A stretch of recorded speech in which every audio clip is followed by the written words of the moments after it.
खूप जुनी मुंबई ही 7 ते 8 बेटांची होती असं अनेक ठिकाणी आपण बघतो आणि त्याच्यानंतर ब्रिटिशांनी पूर्ण मुंबई वसवली एवढं आपल्याला माहित असतं। पण त्याच्या पलीकडे मुंबई आहे, त्याच्या आधी मुंबईचा काहीतरी इतिहास होता जो अगदी प्राचीन काळापासून जातो हे अनेक जणांना माहित नाहीये। आणि मग तेव्हा मुंबईच्या इतिहासाचे आणि क्रांतीचे आणि डेव्हलपमेंटचे टप्पे कसे आहेत हे बघणं इंटरेस्टिंग वाटतं। तेव्हाच तुमच्या समोर एक पुस्तक येतं आणि तुम्ही एकदम हादरून जाता।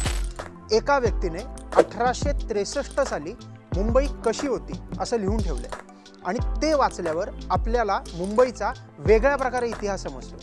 त्यांनी 1863च्या 600 वर्ष आधी मुंबई कशी होती हे मुद्दाम लिहून ठेवलंय आणि ते सगळं बघितल्यानंतर आपल्याला भयंकर अचंबा वाटतो। पुस्तक नक्की वाचा आणि त्या वेळेला तो माणूस किती विजनरी होता, कसं पुस्तक त्यांनी लिहिलं होतं हे मुद्दाम आपल्याला आवर्जून वाचण्यासारखं आहे। अनेक ठिकाणांचं दर्शन, अनेक ठिकाणांचा वेगळ्या प्रकारे परिचय, आत्ता त्या ठिकाणी तिकडे जाऊन तेव्हाची मुंबई कशी असेल ह्याचं जर आपण इमॅजिनेशन केलं तर ती मजाच वेगळी आहे।